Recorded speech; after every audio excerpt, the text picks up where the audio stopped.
अगर आप चाहते हैं कि अनीस फिल्म्स एंटरटेनमेंट के वीडियो सबसे पहले आप तक पहुंचे, तो हमारे चैनल को सब्सक्राइब जरूर करें और साथ में बेल आइकन को दबाना न भूलें।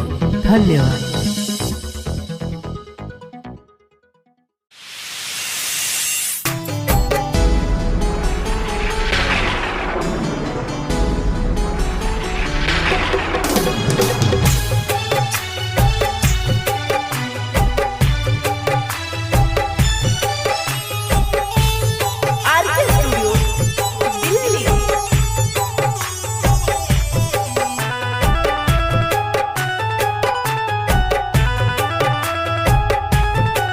दिल लगावे खातिर गोरिया बेकरार हो गई।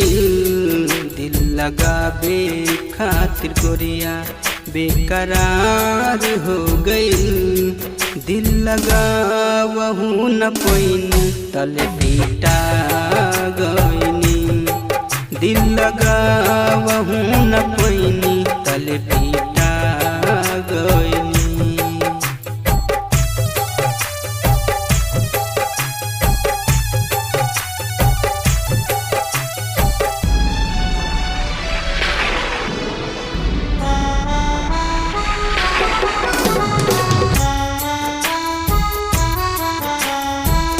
गोरिया के देखे खातिर मन बहा बेचैन हो।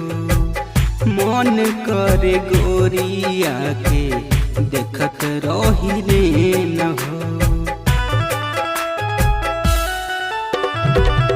गोरिया के देखे खातिर मन बहा बेचैन हो।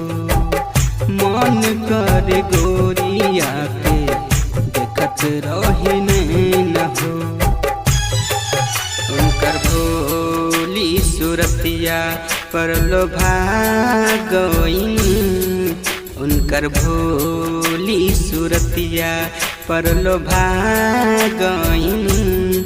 प्यार करहू न पैनी तले पीटा गईनी। प्यार करहू न पैनी तले पीटा गईनी।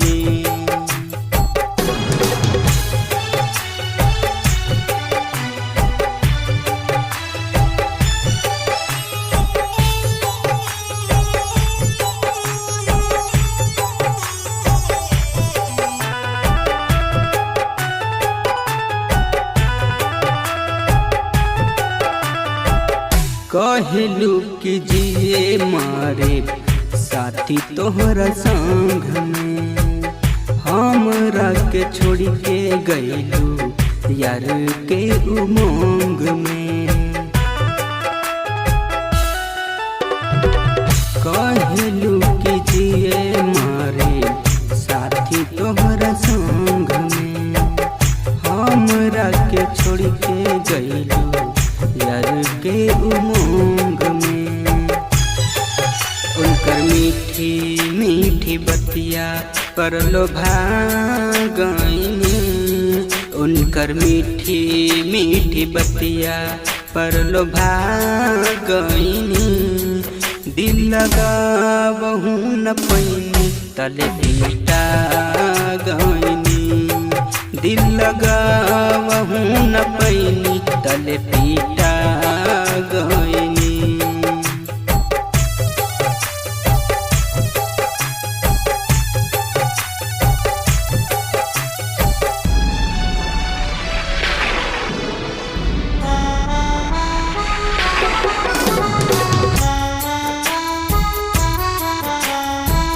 याद कर गोरिया तू अपना कसम के।